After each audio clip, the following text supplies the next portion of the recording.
Demi Allah gitu. Demi Allah, 7 turunan saya mati semua bang, kalau saya bohong. Yang bikin BAP siapa? Yang bikin penyidik reskrim bang, saya cuma pelapor ketika sudah menggali sebentar 15 menit dan mereka mengakuin, kita serahkan ke reskrim yang melakukan pemeriksaan. Penyidik reskrim melakukan pengembangan terhadap para terlibat tersebut.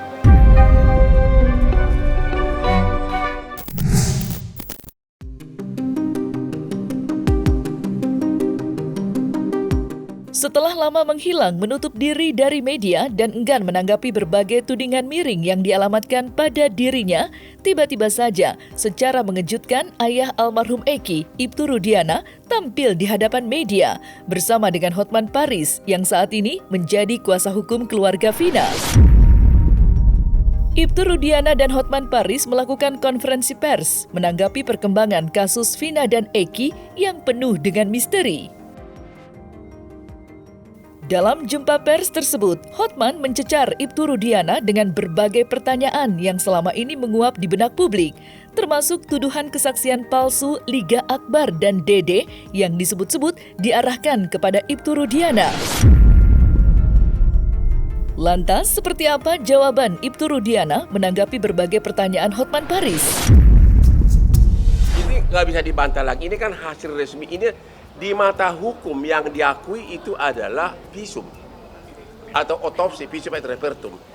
Disebutkan di sini meninggalnya karena beda tumpul, patah tulang di mana-mana yang benar-benar bukan ciri khas orang kecelakaan lalu lintas. Mana ada kecelakaan serusak ini tulangnya bersih habis, nggak ada sama sekali kegores aspal dan sebagainya. Kira-kira itu pertanyaannya.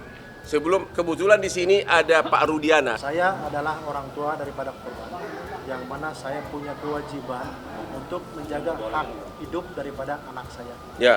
Dan ketika terjadi hal seperti itu, anak saya meninggal dengan keadaan yang memang perlu mungkin saya ambil langkah-langkah untuk mencari penyebab daripada meninggalnya, karena luka-lukanya yang saya lihat seperti ada hal-hal atau mungkin perbuatan-perbuatan lain, sehingga hati saya terketuk sebagai orang tua untuk mencari penyebabnya.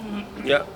Dan kebetulan ada orang yang melihat dan tanggal 31 Agustus setelah saya datang ke Jalan Perjuangan, di depan SMP 11 bertemu dengan saudara A dan D, dan kemudian dia menyampaikan kalau melihat kejadian tanggal 27. Ya. Saat itu sebagai orang tua saya punya keinginan untuk lebih mencari tahu. Dede mengatakan di podcastnya si Dedi, katanya Dede itu berbohong, katanya dia berbohong karena bapak suruh. Dia mengaku-ngaku ada kejadian, padahal benar nggak bapak yang nyuruh? Itu tidak benar, Pak. Bapak akan laporkan ke polisi? Sudah kita laporkan. Sudah dilaporkan. Siapa yang dilaporkan? Kuasa hukumnya, Pak. Siapa yang dilaporkan? Kita sudah laporkan 3 orang, Yaitu Dedi Mulyadi, Dede, dan Liga Akbar. yang bikin BAP siapa? Yang bikin penyidik reskrim, Bang. Saya cuma pelapor ketika sudah menggali sebentar 15 menit dan mereka mengakuin, kita serahkan ke reskrim yang melakukan pemeriksaan. Kenapa di BAP bisa begitu jelas para pelaku mengingat motornya merek apa, siapa bonceng siapa? Itu kan udah malam-malam. Kok bisa? Apakah itu rekayasa nggak BAP-nya? Kok bisa? Ada ditulis di BAP ini, si ini bonceng si ini. Penyidik reskrim melakukan pengembangan terhadap para terlibat tersebut. Sekarang ini kan berkembang pendapat di masyarakat bahwa 7 terpidana, 7 ya, semua terpidana termasuk 7 yang lagi di penjara bukan pelaku. Menurut Bapak? Kalau saya mendasari informasi dari saudara D sama A, Bang, Ya. yang mana dia melihat pada saat malam minggu ada upaya penganiayaan dan pengejaran. Yang kemudian ketika dia menyampaikan kalau dia hafal motornya warna hijau, dan saya memperlihatkan motor yang saya foto di Polsek Talun, dan dia menyampaikan betul itu motor yang dilakukan penganiayaan. Kalau dalam keadaan gelap dan ada jarak 100 meter, sebagaimana didengung-dengungkan oleh mantan kabar eskrim, siapa tuh? Susno Aji. Bagaimana mungkin Dede dan Aik bisa melihat bahwa itu adalah si ini, si Peggy gitu loh. Menurut Bapak gimana? Yang pasti yang saya dapat info dari si Aep, kalau dia melihat dan hafal orangnya, Hafal orangnya. betul. Kemudian ketika saya jam 2 dapat jam 14 dapat informasi, saya tukar HP sama Aep, sekitar jam 16 Aep telepon saya. Ya. Pak, orang-orang yang ribut malam minggu sedang berkumpul di depan SMP 11. Ya. Dan datanglah kami ke sana, kemudian dengan baik-baik Bang, mau ngajak mereka untuk ikut sama kami ke kantor. Setelah di kantor, kemudian mereka mengakui kalau mereka yang melakukannya. Sehingga dasar tersebut yang dijadikan dasar kami untuk diserahkan ke SPK. Bagaimana orang baru ditanya langsung mengaku? Tentunya ada upaya-upaya kami untuk Apa benar disiksa, Pak? Tidak ada, Pak. Karena pada Itu saat- katanya disiksa, pada saat digoreng saya, atau di apa saya tuh? nyerahkan ke reskrim, posisi masih itu dan kami foto Bang, ada dokumentasinya. Bisa Bukan, saya propos. para pelakunya ini loh. Para Ya, pelaku betul. apa benar disiksa makanya Tidak mau ada, ngaku? Tidak ada. Tidak ada. Tidak ada. Dan posisi masih utuh. Bukannya utuh, tidak ada penganiayaan. Kenapa Bapak menghilang lama? Waktu sesudah kita dikasih surat kuasa, minggu kedua saya posting di Instagram, halo Pak Rudiana, kapan kita bertemu biar kita berdiskusi karena kita kan mewakili keluarga yang sama-sama berduka. Tapi Bapak menghilang, makanya ini semua monyong-monyong ini pada curiga. Itu kenapa Pak? Mungkin tidak menghilang Pak ya. Di Instagram saya ada jutaan orang menuduh Bapak nih. Siap. Karena memang setelah ini rame, karena saya jujur sebagai polisi aktif. Takut Yang Bapak mana- kehilangan jabatan apa? Yang mana tidak Bang, yang mana harus taat dan memang saya harus taat Pak, aturan gitu aja. Kalau gitu pertanyaan terakhir. Banyak orang mengatakan Egy masih hidup. Siap. Bapak bisa nggak bersumpah sekarang anak Bapak udah meninggal? Siap. Yakin? Siap. Coba, Saya bikin dulu. sumpah. Sumpah apa nih? Saya sumpah pocong mau, sumpah apapun mau. Artinya yang meninggal adalah anak saya. Ya, anak yang saya didik dari kecil, yang saya rawat dari kecil. Muhammad Rizky Rudiana. Demi agama yang Bapak percaya, Betul. demi Allah gitu. Demi Allah, 7 turunan saya mati semua Bang, kalau saya bohong. Saya tidak pernah merekayasa apapun. Yang saya lakukan sebagai orang tua korban, melaporkan tentang sesuatu yang saya ketahui. Itulah yang saya laporkan. Setelah saya laporkan tentunya oleh penyidik. Menanggapi hal ini sebetulnya nggak ada yang istimewa ya, karena memang kita kalau berdasarkan scientific crime investigation, utamanya yang kita cermati adalah seluruh bukti saintifiknya. Jadi bukan kesaksiannya dulu, kesaksian ini kita singkirkan dulu. Kesaksian itu karena saling bertolak belakang, saling mematahkan, ada yang berbalik, ada yang mencoba mengklarifikasi, padahal sudah ada yang tulisan di BAP, banyak yang janggal, kemudian ada yang mencabut keterangannya karena dia tidak dihadirkan di muka persidangan, yaitu Dede, Aep, Liga Akbar. Makanya carut marut ini sebetulnya nggak bisa dibantah ya, bahwa memang kejanggalan itu faktual. Artinya berkas carut marut ini menjadi sesuatu hal yang tidak bisa dibantah kejanggalannya. Itu yang pertama. Yang kedua, ketika itu Rudiana ingin mengklarifikasi bahwa Bang Hotman juga, menurut saya ya itu hak dia mau mengklarifikasi apapun, akan menjadi debat kusir. Karena kenapa? Kita harus berpatokan kepada alat bukti yang saintifik. Sementara Pitra Romadoni dan Elsya Syarif baru saja ditunjuk menjadi kuasa hukum Aep Rudiansyah. Usai resmi menjadi kuasa hukumnya, Pitra Romadoni menyebut jika ayah dari kliennya telah disandra oleh seorang politisi berinisial DM yang diduga kuat ialah Deddy Mulyadi. Pitra dan Elsya kompak menyebut jika keluarga kliennya mengalami tekanan hebat disertai intimidasi. Atas hal itulah mereka melaporkan sang politisi ke polisi. Tuduhan Pitra dan Elsya terhadap politisi yang diduga Deddy Mulyadi yang telah menyandra ayah Aep sontak saja mengagetkan publik. Lantas, apa yang menjadi motif Deddy Mulyadi membawa ayah Aep ke Subang? Benarkah hal itu dilakukan di bawah ancaman?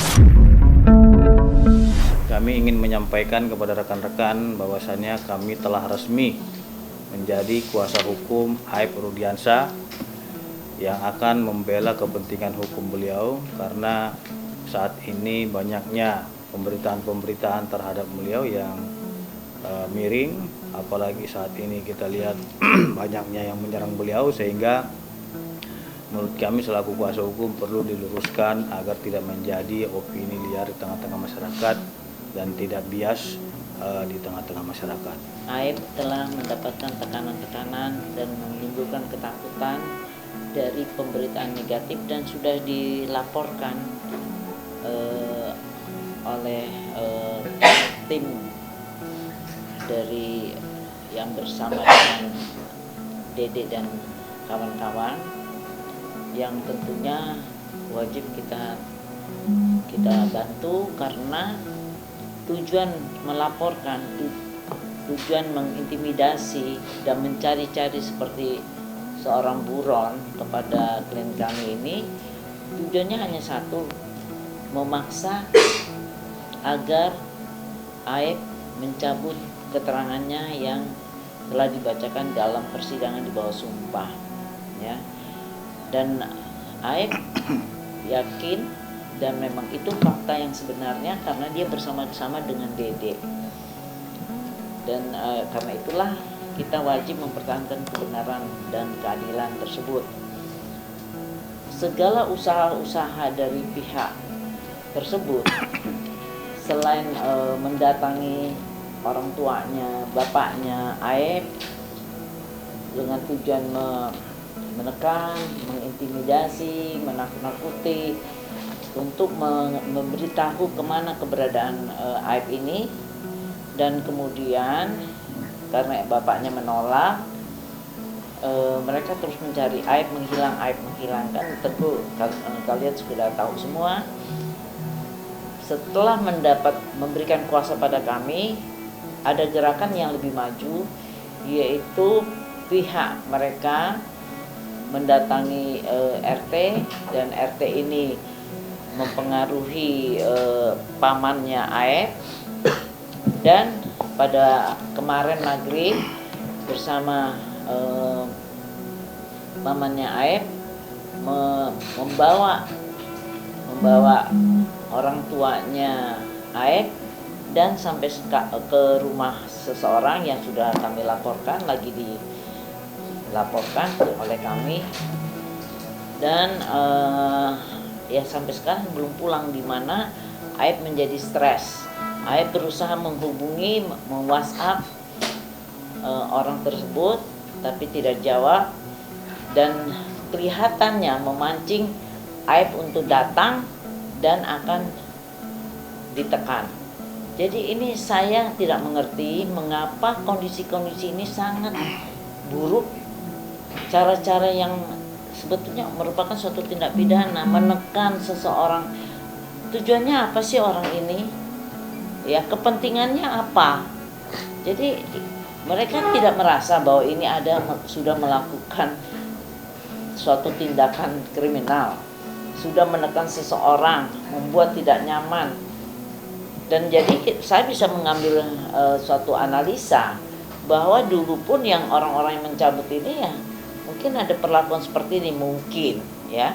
Tetapi yang jelas faktanya sekarang klien saya sangat kebingungan mencari ayahnya, dan dia sudah WA, tolong kembalikan ayah saya, tolong kembalikan ayah saya. Jadi kami dari Perhaki tetap sebagaimana yang disampaikan juga oleh saudara, apalagi tadi seperti yang disampaikan Bu Ketua. Di situ ada intimidasi, maksudnya apa? Kalau misalnya tidak takut Aib mengungkapkan yang sebenarnya, kembali mengungkapkan yang sebenarnya, kenapa ayahnya harus disandra? Sehingga menurut saya hari ini bukan saling menentang antar lawyer. Yang harus dilakukan adalah antar lawyer berkumpul untuk sama-sama mencari kebenaran yang sesungguhnya. Karena fungsi lawyer dalam pandangan saya itu bukan melakukan pembelaan terhadap yang salah, tetapi mencari kebenaran dari sebuah peristiwa. Jadi ini saran saya ya, sehingga tidak mesti lagi ada satu orang mensomasi yang lain mensomasi yang lain. Yang kita cari ini adalah siapa pelaku pembunuh Eki dan Vina. Ini adalah Aib segera panggil oleh Pak Rudiana. Kenapa? Karena Aib diduga melakukan kebohongan terhadap Pak Rudiana. Artinya Dede sudah memperlihatkan sikap yang sangat satria. Saya katakan, mari kita belajar dari kuli bangunan. Lulusan SMP, kuli bangunan, upahnya hanya 140.000 per hari, berani mempertanggungjawabkan apa yang diucapkan. Mari kita belajar sebagai patriotik negara. Dede nggak pernah mengikuti pendidikan kenegaraan. Dia kuli bangunan biasa. Kita belajar dong sama mereka, sama yang lulusan SMP. Upaya penyelidikan kasus Vina dan Eki yang tewas 8 tahun lalu seperti begitu sulit untuk diungkap. Selain banyak kejanggalan, juga dirumitkan para pihak yang bertikai yang enggan berdamai. Kini, pihak-pihak yang terlibat dalam pusaran kasus tewasnya Vina tidak hanya saling sanggah maupun bantah, tetapi juga saling lapor ke kepolisian. Terbaru, kuasa hukum 6 terpidana kasus Vina, Jutek Bongso, kemarin mendatangi Bareskrim Polri untuk memberikan keterangan lebih lanjut atas laporan yang dibuatnya beberapa waktu lalu. Jutek menyebut jika status terlapor Ibtu Rudiana sudah dinaikkan statusnya menjadi penyelidikan. Dan bagaimana perkembangan para terlapor lainnya? Oh betul, kami kuasa hukum dari 6 terpidana kasus Vina ya di Cirebon. Hari ini datang ke Bareskrim Mabes Polri atas panggilan dari teman-teman dari Bareskrim. Sebagaimana kita tahu minggu lalu kami juga dipanggil untuk melakukan gelar awal. Di mana gelar awal itu adalah untuk mencocokkan data, mencocokkan laporan bukti awal yang dimiliki atas laporan kami. Hari ini kami pun dipanggil dengan 2 agenda. Agenda pertama adalah untuk gelar awal kasus kedua yang kami laporkan atas laporan kami kepada Aibtu Rudiana, bukan Aibtu ya, Bapak Rudiana pribadi. Ya, saya koreksi ya. Jadi itu adalah yang kami lakukan. Gelar sudah selesai awal, artinya untuk kasus yang kami laporkan terhadap Bapak Rudiana saat ini sudah naik ke dalam tahap penyelidikan, lidik. Sama seperti laporan kami kepada Dede, itu juga sudah sedang berproses di lidik. Dalam proses lidik penyelidikan ini, kasusnya Dede dan Aib sudah masuk ke tahap pemeriksaan saksi. Saya nggak tahu sampai kapan, karena kami nggak tahu jadwal yang disampaikan diberikan oleh teman-teman di Bareskrim. Mari kita percaya kepada Bareskrim, kami sangat percaya dan kami sangat diterima baik sekali, kami menilai sangat profesional. Tentu kami sebagai penegak hukum ya, pengacara, tentu akan sekuat tenaga untuk membuktikan peristiwa ini ada atau tidak.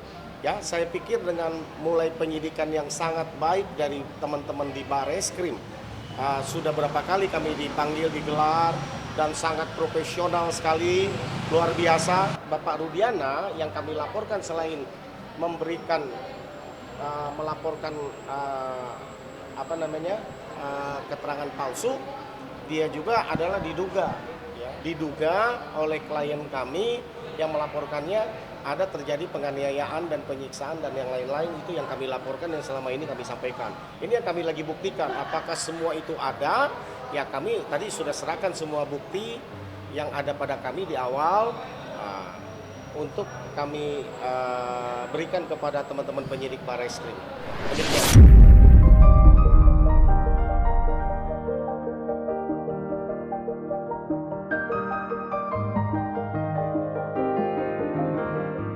Nah, selesai sudah Cumi Lovers, saksikan terus Cumi Camp In-Depth, kabar lengkap, mendalam, dan akurat dari narasumber terpercaya. Dan jangan lupa untuk like, subscribe, dan juga share channel YouTube Cumi Cumi.